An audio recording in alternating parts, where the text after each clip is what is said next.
Richard, bonjour. Est-ce qu'il est encore utile de vous présenter? Je ne sais pas, c'est à vous de voir. Dessinateur du Chant d'Estridge, nombreux scénarios en collaboration avec Corbéran, bien évidemment. Votre actualité en librairie, c'est Charlie Neuf, l'adaptation du roman de Jean Thollet.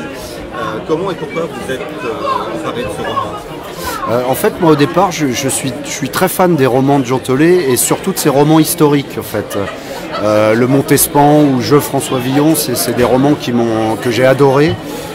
Et à l'époque, il y a ça remonte à 3 ans peut-être maintenant, 3-4 ans, j'ai fait part de ça quand Le Montespan est sorti en fait chez Delcourt. J'ai vu ça et du coup j'ai fait part à une attachée de presse de la boîte de mon envie en fait d'adapter moi aussi un ouvrage de Thollet. Donc ils m'ont dit propose un titre et j'ai proposé Mangez-le si vous voulez, qui est un roman assez trash, dirons-nous. Et là, tout le monde m'a dit non, c'est une très mauvaise idée, laisse tomber. Et là, on m'a dit, mais attends, là, il est en train d'en écrire un actuellement, ça devrait te plaire, tu devrais t'y sentir bien. Donc voilà, j'ai attendu que le roman sorte, je l'ai lu et j'ai dit banco, celui-ci, il est parfait.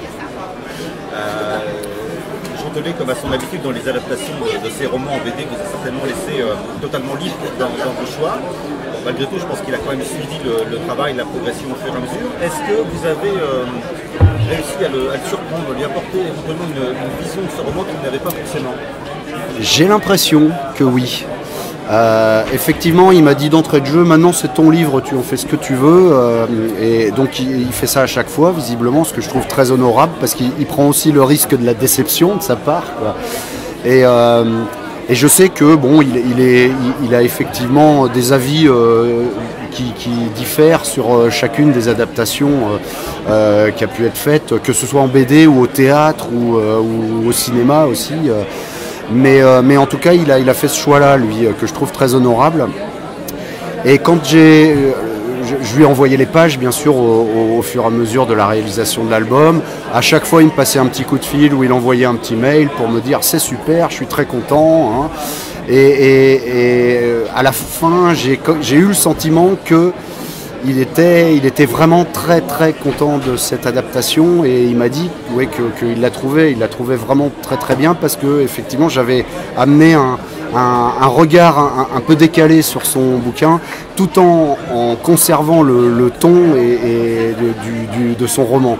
Donc il reconnaît son roman et en même temps c'est autre chose, donc je pense que oui, ça lui a plu. Ouais. Charles IX, c'est la maladie, la folie, la Saint-Barthélemy, malheureusement, une période sombre et assez sanglante de notre histoire. Quelle fut votre réflexion graphique sur la tonalité de cet album? En fait, c'est un album, d'entrée de jeu, j'avais envie alors déjà de changer de format à l'origine, de pagination. J'avais envie de pouvoir raconter autrement dans ma narration. Et graphiquement, j'ai démarré le projet en me disant c'est un projet, je veux sortir un peu du réalisme pur et dur qui demande beaucoup de rigueur. Je venais d'enquiller l'Estridge, un 13 Mystery, donc des trucs très rigoureux comme ça. Et donc je voulais ne plus me poser de questions en fait et partir à l'envie en fait sur le dessin. Donc j'envisageais de revenir à du semi-réalisme comme j'ai pu le faire dans mes tout premiers albums il y a bien longtemps maintenant. Et surtout, je me suis dit, j'ai envie de pouvoir tout me permettre sur ce bouquin, y compris des changements de style assez radicaux. Donc voilà, ce qui au final, voilà, j'ai rempli mon challenge. Vous avez travaillé, axé énormément sur la symbolique et notamment sur le rouge. Oui. Qui figure à la fois la mort, la maladie, la folie. C'est une symbolique pour les trois traits marquants du roi Charles IX. La couverture est superbe et très représentative à cet égard-là. Est-ce que ces trois traits, donc mort, maladie, folie, sont indissociables? Oui.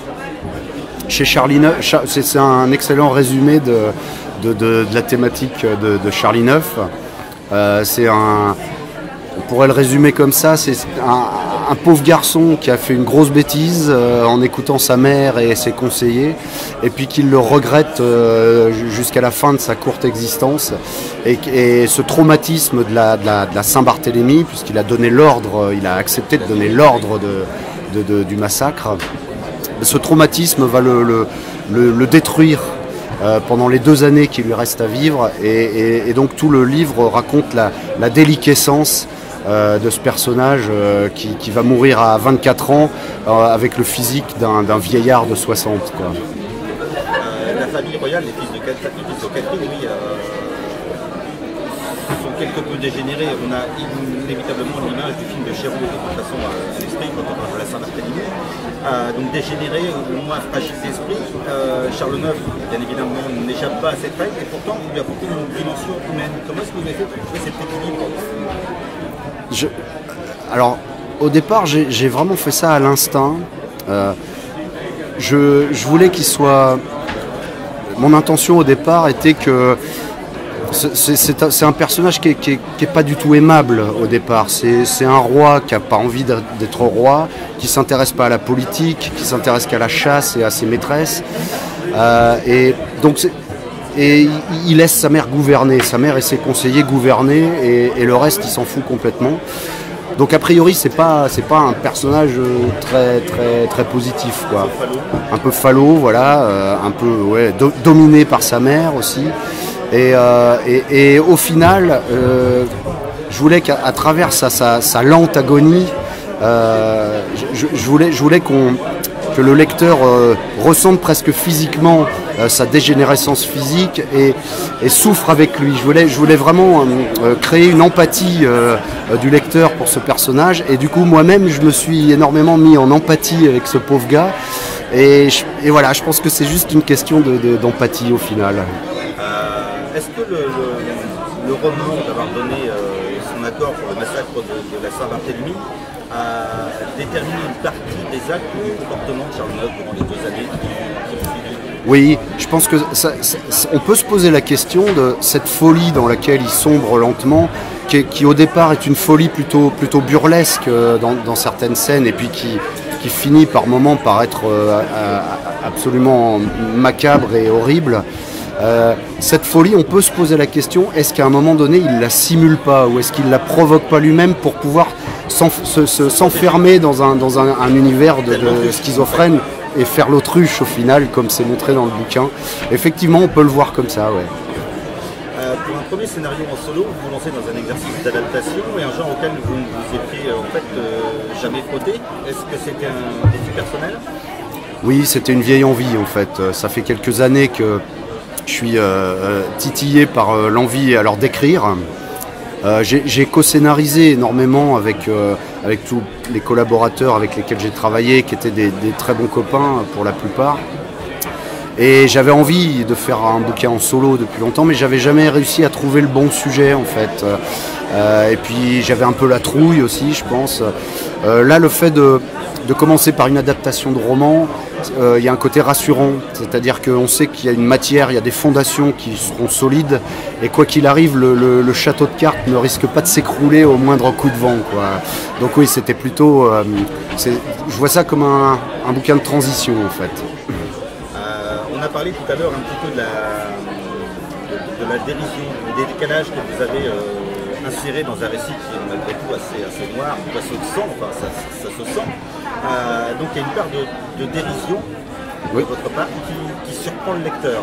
Donc voilà, au détour d'une planche, on se retrouve face à Gérard ou Pierre-Louis, ou alors quand on voit une référence très nette à Lucky Luke dans un portrait du roi. Pourquoi avoir introduit ces surprenantes ruptures?